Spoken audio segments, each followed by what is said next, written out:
Well, howdy. I appreciate the opportunity to touch base with you. As you know, we have canceled our External Advisory Committee meeting for this year as a result of the COVID-19 pandemic, but still wanted to have a chance to discuss several things with you, just to let you know how we're addressing some of the issues associated with COVID-19 and then how it might have impacted our department. So from a teaching standpoint, we had to convert about 39 undergraduate classes to the online format. And with that, we had about 80 different lab sections. Many of these are live animal lab sections that were converted to online. And on top of that, our advising office advises somewhere in the range of about 75 to 150 undergraduate students on a weekly basis. All of those used to be face-to-face, now are either through a Zoom or video conferencing or through teleconference, such as through a phone. So faculty have done a phenomenal job in a very short period of time of converting classes and addressing some of the issues associated with the COVID-19 outbreak.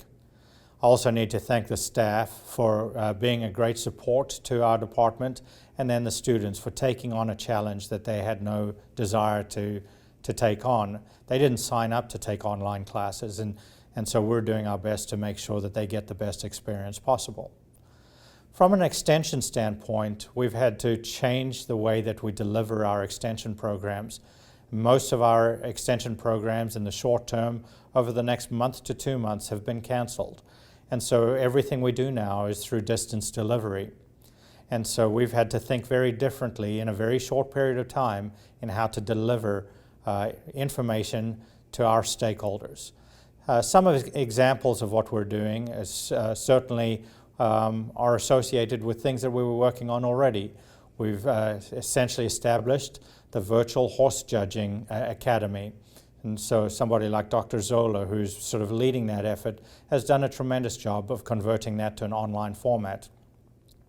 Other things that we're trying to tackle from an extension standpoint is having a look at the effects of COVID-19 on our production supply chain. So our sheep, goats, cattle, pigs, and so on, and trying to educate folks in the industry on how that supply chain might be affected. And the last thing that is really important to us is trying to focus on educating workers on our agricultural operations, on how to prevent, how to stay safe from contracting COVID-19.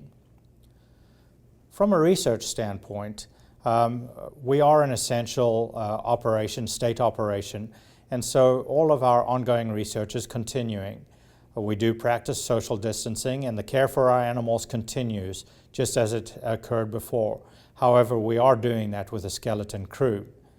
But we do take very seriously what the impacts might be on our staff and students, and so we continually educate them on the impacts of COVID-19 and how best not to contract it. Things that concern me moving forward are the financial impacts to the department as a result of COVID-19. Certainly the state and the federal budgets are going to be negatively affected, and that concerns me and how it might affect our department. And so I'm certainly planning right now on what the long-term impacts might be and how we can best address any budget cuts or any rescissions in our current budget. We continue to prepare our department to be a better department moving forward after COVID-19 is done, and we're preparing many different ways to address some of those issues, especially with planning forward and taking on what we've learned during this very short period of time, what might work for us to be a better department in the future.